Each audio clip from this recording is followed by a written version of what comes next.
This is the first lecture in our Introduction to Aging module. So let's go over what we're going to talk about in this module.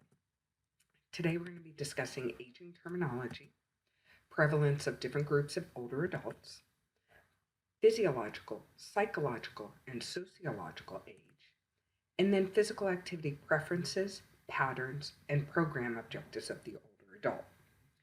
So let's start with the question, what does aging look like? Well, a lot of people, especially younger individuals, feel as though aging is frail individuals that need a lot of help, that's grumpy individuals, that they're mad all the time, and they see this population as depressing and they don't want to work with them. However, the older adult population can be very active and be a very vibrant population. So let's take a look at some extraordinary older adults. All right, first we have Shirley Webb. Shirley is 81 years old.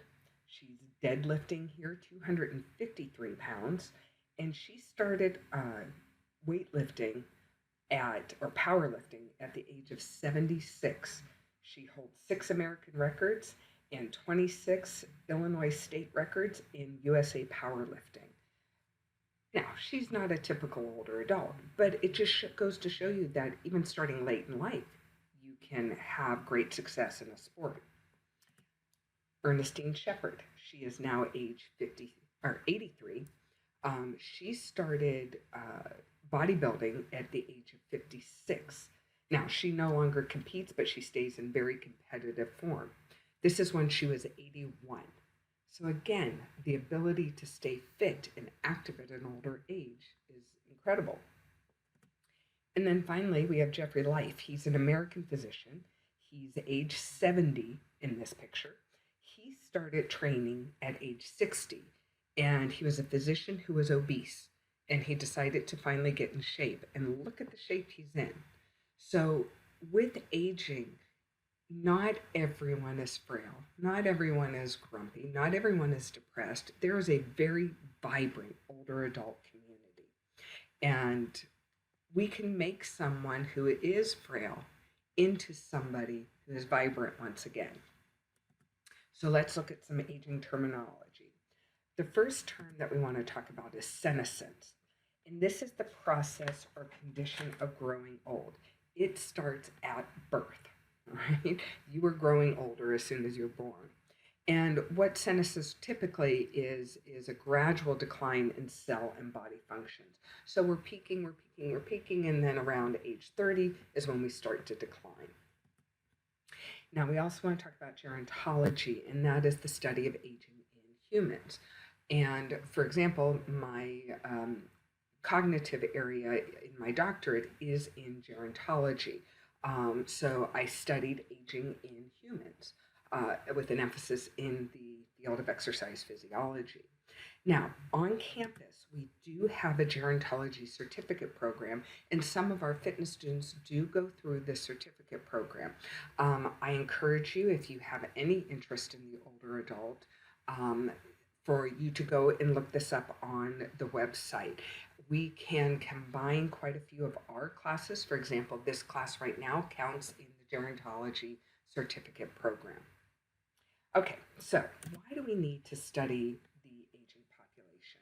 Well, what we are seeing in the United States is called the graying of America, meaning that we have more and more older adults as a large percentage of our population. So, with these statistics, I don't expect you to know them. I just want you to get an overall sense of how our country is growing older. Okay, so in the 1900s, less than 1 in 10 individuals were 55 years or older. 1 in 25 were 65 years or older. We did not live long in the 1900s. In 1989, a big difference. 90 years later, 1 in 5 were 55 years or older, and 1 in 8 were at least 65 years. 2009, 1 in every 8 were over the age of 65. So again, what we're seeing is this very big increase in older adults in our country. From 2000 to 2010, the 65 plus population grew faster than total US population. That's an incredible statistic. Um, and then in 2030, what we expect to see is 20% of our population will be at least 65 years of age. Now, currently, there's approximately 36 million older adults in the US, and by this 2030, we expect that number to double to about 70 million. So we are only about 11 years away from doubling the older adult population. Now, what's really cool is when you look at the numbers of the over 85 population. In 1940, there was slightly more than 1 million people that are over the or that were over the age of 85. By 2050, there should be approximately 16 million older adults over the age of 5. And a lot of those will unfortunately become dependent upon others for care. Also, keep in mind that females tend to live longer than males in all countries, generally about 5 to 9 years longer. However, we spend more years in partial or total disability, which is not good. Okay, so why are we seeing this graying of America? Well, one of the first things that we saw was an increase in the number of births or baby boomers that were born between the years of 1946 to 1964.